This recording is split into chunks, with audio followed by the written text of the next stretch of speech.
This is the Annex, a sociology podcast. I'm Joseph Cohen from the City University of New York.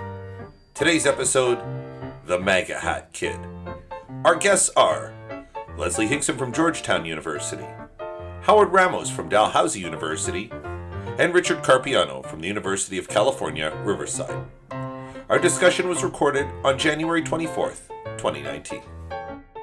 So over the past several days, there's been tons of discussion surrounding this story of like an inflammatory, racialized conflict that is something akin to like the blue-white dress controversy or Laurel Yanny. You remember those? Yes. It's like everybody looks at the same event and sees different things. One thing is for sure, it's a cast of unsympathetic characters all around. Oh, I don't know about all around, right? Well, let's get to it. No, not completely all around, although I'll get to it. But it definitely seems custom built for like this age of like heated social media based arguments. Okay, so let's start. Tinderbox. Yeah, exactly. Well, I'll set the stage, okay? So Okay. It took place on the Washington Mall, and there was a Native American group who got a license to hold a protest. And near the Native American group, there were four men from the Black Israelites. It's like a Black nationalist group, and they set up beside the Native American protest.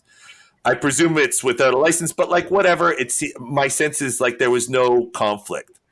And then fatefully on that day, there was a Catholic boys' school from Kentucky that came to the mall. I guess they were on a field trip, and these boys were wearing Make America Great hats. So there's like three groups: the Native American protesters, the Black Israelites, and this conservative MAGA hat wearing Catholic boys' school from Kentucky.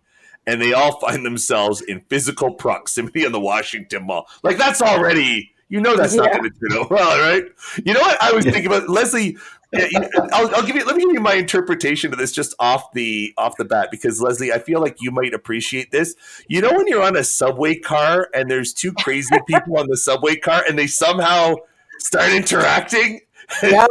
And then they decide to stand right in front of you. Yeah. And like, it's just two crazy people who are going to have their last day. Well, wait, Richard, you're from Jersey, you said? Are you from? Yes. All right. So it was like that. Two people. Yeah, I can relate to this. Yeah. So basically there was a viral video that showed one of these MAGA hat teens taunting Native Americans with like faux chants and tomahawk motions, and people go insane. Like they see this like smug looking MAGA hat kid wearing person taunting First Nations people. He's like Brett Kavanaugh 2019. And people start calling for the kid to be doxxed, and then he is doxxed, like his identity is revealed. People start harassing his family. Trevor Noah gets big laughs about wanting to punch him in the face, etc. And to me, this is actually what's amazing, and just how quick these things spread, and how fast the reaction is. It's like not only having two crazy people in the subway, but two crazy people in the subway in your living room. Yeah. Yeah. And then new video comes out showing some context, and it turns out that this confrontation came in a context where I guess the kids were having a conflict with the Black Israelites. So there was like the Black Israelites were shouting epithets at the kids, and I don't know if I assume the kids were saying something back because they're teenagers. Maybe that's my ageism, but like they're teenagers. So, but I don't know what they were doing. They were responding with like school chants. There's some kid with his shirt off. Whatever it is, it's a standoff, and that's the two crazy people. And then the Native American Joe, the claim was that the chant was a way to dispel the negative yelling. Apparently. So, through logic, two negatives make a positive, right? Yeah. I wonder if they teach. I suppose. I wonder if they teach that at like the conflict management school, right? They're like, you're in a high-powered negotiation. It's getting hot. Start chanting. This is not getting the yes. Yeah, getting to yes. Oh, that was good. In any case, and then the whole situation gets even zanier. Well, in my mind, and here's the thing: I don't know what to make of the Native American protester.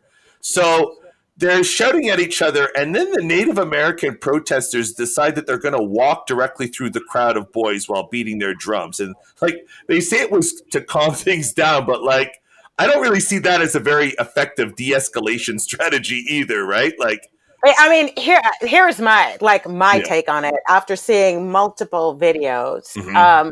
Is number one, there's also like context and experience, right? So Mm-hmm. perhaps these Kentucky boys have never had to walk down Fulton Street and have to deal with the Black Israelites before, Mm-hmm. and so they didn't realize that like, what do you do when confronted by Black Israelites? You ignore them, Right. right?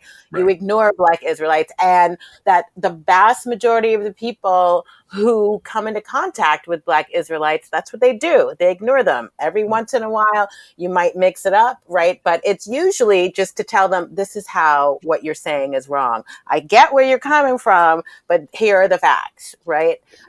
So number one, they didn't seem to understand that. Number two, I think that they were probably already all hopped up anyway, just by all their testosterone and their teenagerishness and all of that. But number three, uh, did they not understand that this was meant to be? This was meant to be an occasion for American Indians, right? And either they didn't understand that, and so thought it was okay to be loud and disrespectful in that space, or they didn't care. Maybe they did know. And that's one of the reasons why they decided to show up, because from the footage, you could hear them saying very derogatory things about American Indians, Mm-hmm. Mm-hmm. as well as doing the tomahawk chop, like intentionally to actually belittle and denigrate an entire people. Mm-hmm. Although the one thing that I kind of get worried about when we look at these incidents, and it seems like we see more and more of them going viral, is we focus on the incident, forgetting about, as you were saying, Leslie, the context. The context that creates an erasure of the colonization of indigenous tribes in North America, the erasure of the context of a country built in slavery, Yep. the erasure of a context where people can't disagree and respect that they disagree. And that's the conversation we're not having, and which I think makes this moment really kind of scary. It's incredibly scary to me. And then on the other thing, the bigger thing is I've been thinking a lot more about the weaponization of young people in this country. I mean, it's so funny. Like we talk about, child soldiers, like, across the continent of Africa, right? And in the Middle East, and we talk about, young people being indoctrinated into gangs in Central America, and we don't think about the ways in which we pull young people into our ideological wars in ways that I think are very unfair to them and to their development as adults one day. And I kind of felt like that was part of what was going on there. I mean, from what I understand, the teenagers didn't start the agitating until they went to their adult chaperones to ask them if they could do it, and they were like, "Oh yeah, sure." Right. Oh, really? So the chaperones did. Okay, Leslie, I want to push back first. When one is confronted with any type of hate speech, like, is it really incumbent on the young people? Like, if a hate group starts harassing teenagers, are we putting the onus on the teenagers to take the high road? Like, ultimately, they didn't dox the Black Israelites, and we're kind of treating them like nuts. But they're like, those are adult people who are part Yeah, of they like, are. and they're part of a group that like the Southern Poverty Law Center classifies as a hate group. Yeah. And yet, like, we dox the kid. No, so here's the thing. Like I said in the beginning, they clearly don't understand who these people are, Right. right? Because growing up in Brooklyn, you're just like, oh, there go the Black Israelites. I hope they don't Right. notice me, Yeah. right? And the thing is, like, they are seen as extreme, right? And as hateful right? Not just by non-Black people, but by Black people too. Yeah. Right? I feel like in New York, they're more considered street corner nut jobs. Yeah, I mean, here's the thing, right? Every once in a while, someone like they will say something that you're like, okay, I get it. I get why you're angry, right? I get why you're trying to give us the advice that you're giving us, but it's so inflected by hate and non-facts that I can't even listen to you. Right. Your whole positive message is totally lost, right? With all of this hate and negativity. So that being said, I'm not saying that the onus should have been on the kids. Like, I'm going back to their adult chaperones, right? Who were like, look, this is a school trip. This might turn violent, right? But I'm going to encourage you, right, to push back anyway. I mean, just think about the liabilities involved here, right? And Leslie, I don't know, this is sort of speaking as an alum of an all guys Catholic high school. Like I couldn't imagine if I was on a class trip for this that the chaperones wouldn't have immediately have like put a stop to things.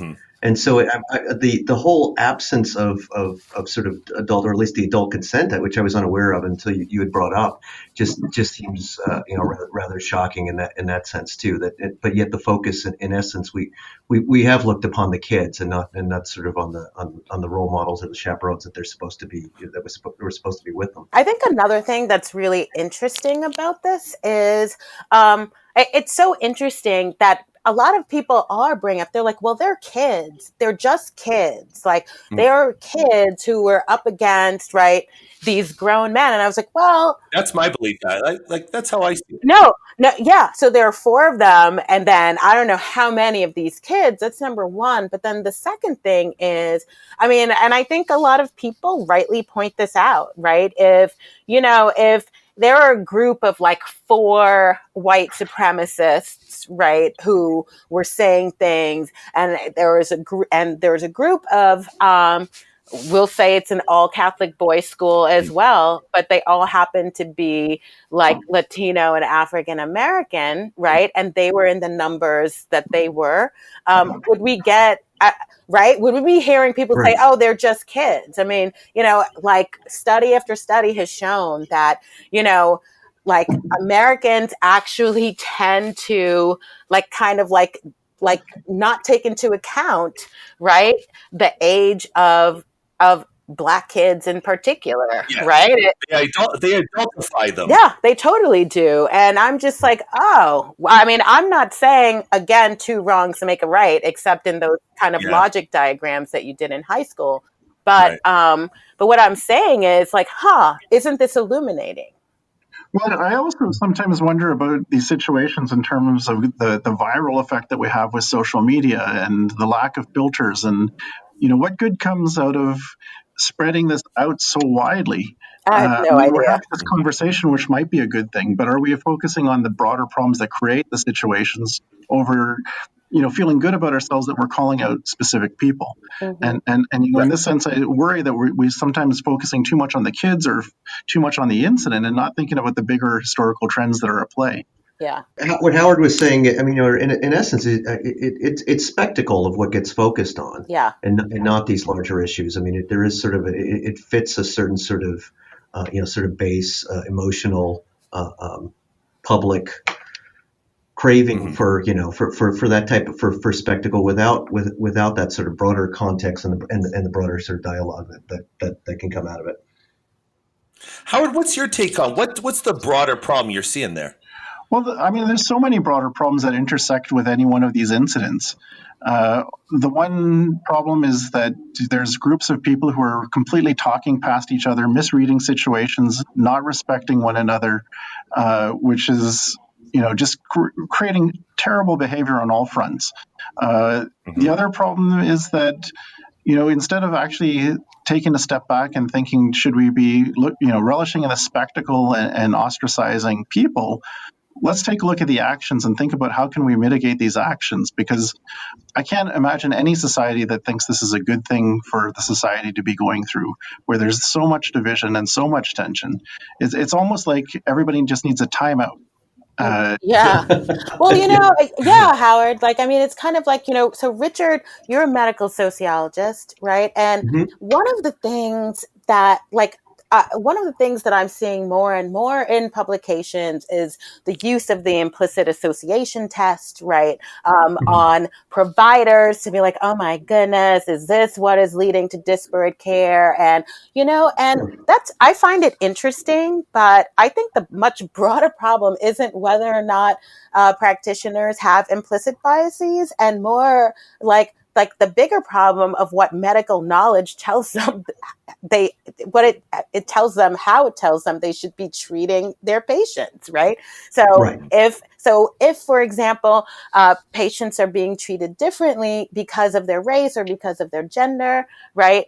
Are we really going to say it's because there are a few bad apples, or because implicit bias is just like deeply embedded in us as individuals? Or should we be interrogating the knowledge base from which these practitioners are providing care to people? And I think like that, I think is like an example outside of this, where that exemplifies what Howard is saying is like, why do we keep focusing on individuals and not thinking about kind of like the broader context and why it is individuals then interact in this way in these spaces? Yeah, right. Exactly. And this is becoming sort of even a much sort of bigger and renewed area within medical sociology too. Of what are the foundations and within training where people learn to doctor essentially and are socialized into medicine as trainees, as students, as interns, and how that medical base or lack thereof, creates these sorts of issues. Though, Leslie and Howard, what about the particulars? Because, I read an article in Vox in which they had a university professor make the argument that that boy didn't understand the effects that his stare has on people of color and the pain and anger that his smirking would cause. Ergo, he is dismissive and condescending and attempting to domineer minorities. And like that was published on a national media outlet. Like somebody went from generalities, imputed a world of motive onto this kid in very unflattering motive, and that's gonna like follow him Yeah, around. well, I Like, mean, you're right, Joe. You're right, Joe. Right, and while I mean, I have my opinion, I wouldn't publish it anywhere but Facebook. But my right, Facebook right. publication basically responded to this teen's remark that he was just smiling, and like the smile was meant to diffuse the situation, and then also he was nervous. And I was like, if that's your smile, good luck getting a date. Good luck getting married, right? Because that does not look like a smile to me, right? It certainly, the kid was in that moment not looking like he had any goodwill. What I worry though is that instead of judging people, why don't we just judge the actions? Yeah, Good people do terrible things, and terrible people do sometimes good things. exactly. And this is what we lose when we blow these things up so quickly. I mean, we all saw the movie Interesting. Crash, right? So Good movie. I just wanted to, if I could add something really quickly. Something Leslie said that stuck out with me too is the context of why those kids were there. When you were talking about sort of the weaponizing of kids, and this is, to be clear, as sort of a starting point. I'm not sort of equivocating things, but I think it does raise some interesting, as you brought it up about thinking about how we socialize kids into sort of activism and different sorts of causes and worldviews about things. They were there for a pro, if it was a pro-life, anti-abortion yeah, protest, or yes, right, yeah, which is interesting in the sense of that that's looked upon in a derogatory way in certain circles, or in a negative light, and yet at the same time, when you think about certain subgroups of where children get encouraged to be part of protests for other, it could be more popular sorts of causes. So taking out sort of the meaning here of the actual of the protest itself, this is sort of an interesting sort of flip to that. Yeah, which your comment earlier made me sort of reflect on. It would be great. Imagine if this was sort of a pro environment sort of protest of which they were there for, or the Women's Rights March or something. I totally agree with you, and I totally forgot about that connection. And so there are a few interesting things that come up to me, like in being reminded what they were there for. I kind of feel like there's a difference between bringing a bunch of teens who are Catholic. I mean, they're from a Catholic school, and so doctrine, as it is, basically requires them to be pro-life or anti-abortion. It's more anti-abortion than it is pro-life. As a lapsed Catholic, I can say that for certain. Yeah. So that's number one. What's also interesting is that it's an all-boys school, right? And so it's very interesting that you have these growing young men, right, being so sure that they can dictate the right of a woman to do with her body what she can within the limits of the law. And number three, I think there's also a huge distinction to be made between bringing kids on an anti-abortion or pro-life march, right? I mean, because there are teenagers who have formed these opinions on their own, right? And another thing with, Westboro Baptist Church, they are constantly at the gates of my university. And I remember once there was a kid, a little boy who must have been like 9, handing out flyers with those graphics of like a baby's body chopped up in pieces. And I'm thinking to myself, isn't that child abuse to subject the child to that? So I think there's weaponization, and then there's allowing of space for teens to express themselves however they express themselves, right? I don't know that them being on that march was a way of weaponizing them, but I do feel that what was going on when the chaperones gave them the okay to do what it is they did, that I thought was an example of weaponization of youth.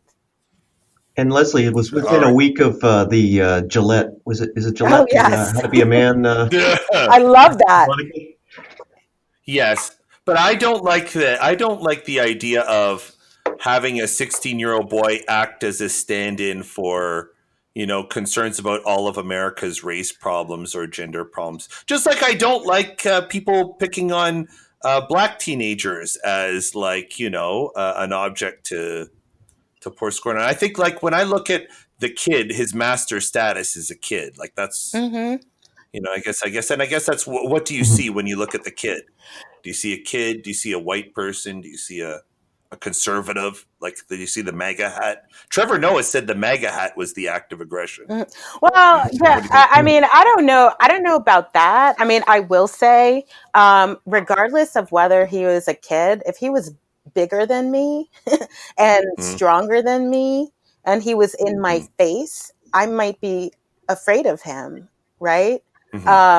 And I mean, it's interesting, as I say, because I kind of feel like inner city kids and like kids in rural schools, particularly those who are of color, right, who are big and male in particular, right, I think are disproportionately punished because people are afraid of them, because they are male, because they are strong, no question, right, and also because of their race. And so what I'm saying is I totally agree with you. He should not be a stand-in for anything, right? And I think that the only people, or really the only person, like I think who could really comment on what this young man's presence felt like at that moment is that American Indian elder who was right there, right, in his proximity. So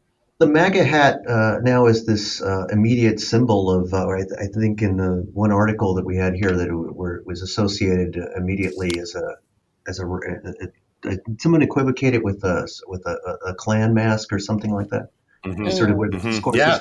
It's amazing to think how the discourse around the MAGA hat has intensified.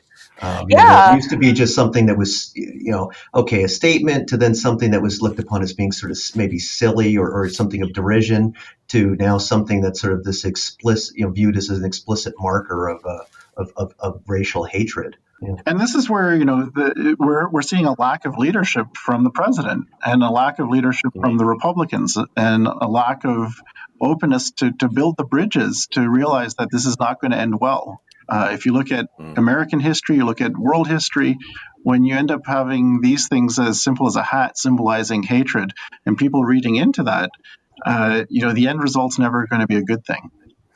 Yeah. Well, I mean, I get it. I mean, symbols are just symbols, and they can't hurt you. But sometimes a symbol can be a threat, right? I don't equate a MAGA hat with a noose, for example. If someone was coming at me wearing a MAGA hat versus wearing a noose, right, I'd be much more threatened by the latter, right? But here's the opportunity for leaders to step in and say, no, the MAGA hat does not symbolize this. The MAGA hat should not be used in this way, and change the discourse. And when those opportunities happen, the president and Republicans haven't stepped into those opportunities to tone things down. And instead, they like to play it both ways and kind of have that ambiguity to rally a base that's creating a very unstable situation. Yeah, well, to rally a base around these ideas, while also like being able to claim plausible deniability. Oh, that's not what we meant, right? We just left it ambiguous enough so that people could read into what "Make America Great Again" actually really means, right? So, you've been listening to the Annex Sociology Podcast. Special thank you to Howard Ramos, Richard Carpiano, and Leslie Hickson. We're on the web, sociocast.org/annex, on Facebook, the Annex Sociology Podcast Group, and on Twitter @Sociannex. I'm Joe Cohen. Thanks for listening.